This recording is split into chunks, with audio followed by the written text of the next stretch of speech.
Hi there, my name is Richard Ford. I'm the former Brexit Party Parliamentary Candidate for the City of Gloucester, and what I really want to talk about today is electoral reform and constitutional reform, because of course the Brexit Party stood down its candidates in all Conservative held seats in the general election this year in 2019, and that was for a reason, a clear reason. But of course what we have in this country is an electoral system that's not fit for purpose. It's a 19th century system.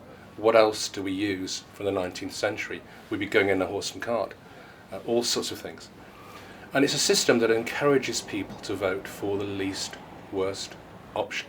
Now, this general election, December 2019, so many people have spoken about enfranchising young people, 16-year-olds, 17-year-olds.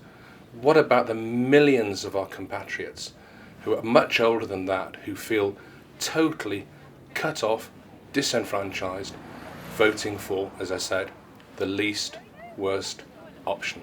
That's crazy. And look at the figures. Back in 2015, in those days UKIP got nearly 4 million votes and just one MP.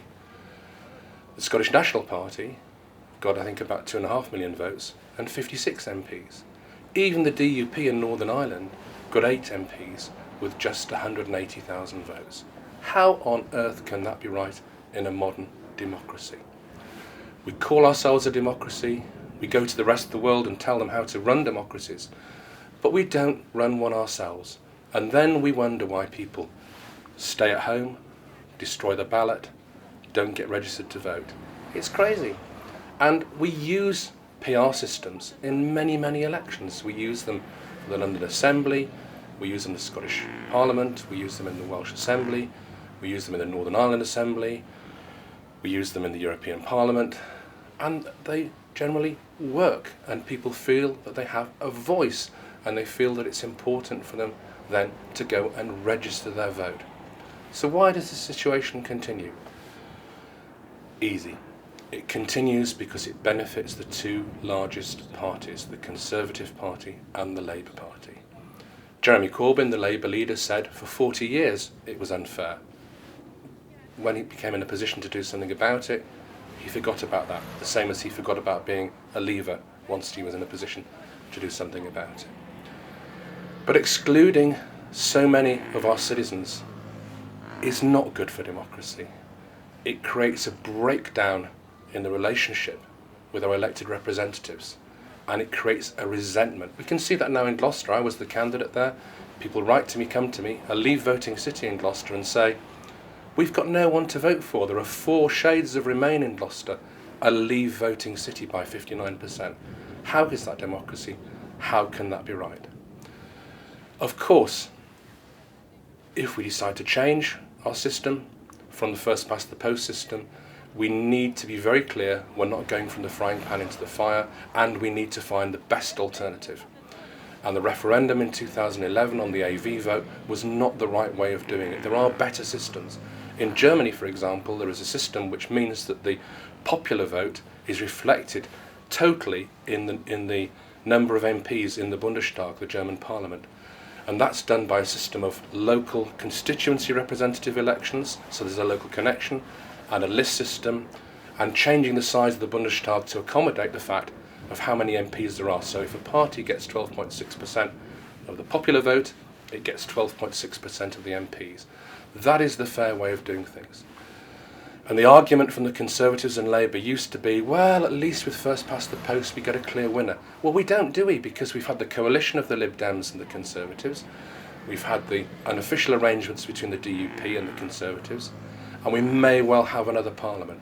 So, come on, time is ripe. It's got to be done. And not just electoral reform, we need further constitutional reform.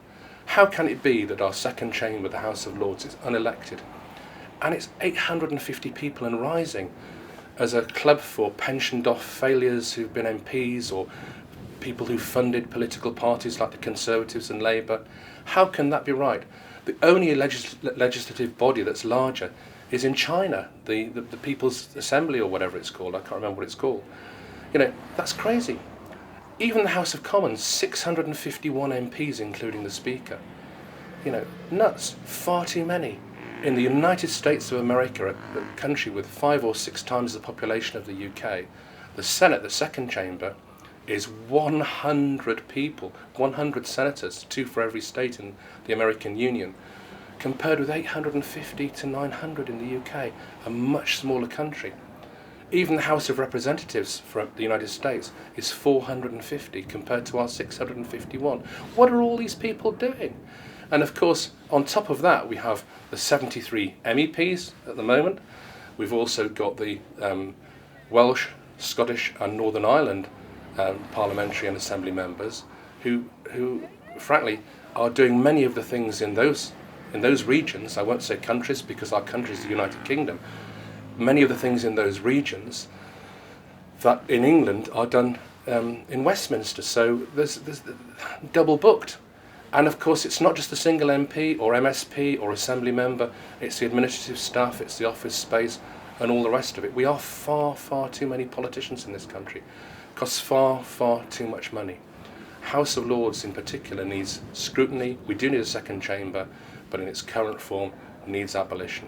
So we need electoral reform, we need constitutional reform, and I have to say, a taboo subject until now, but the recent revelations about Prince Andrew and the confirmation that Prince Charles has said he wants a slimmed down monarchy, I think we do need to revisit the whole cost of the royal family, how it's funded and how many members are in authority. But let's start with electoral reform, and let's not bother going to all these third world countries and telling them how to do it when we make such a bad job of it ourselves that people in Gloucester don't have anyone to vote for, and everyone, so many millions of our fellow citizens are voting for least worst options.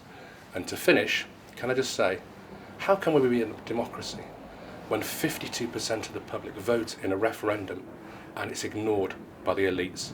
Crazy. Thank you.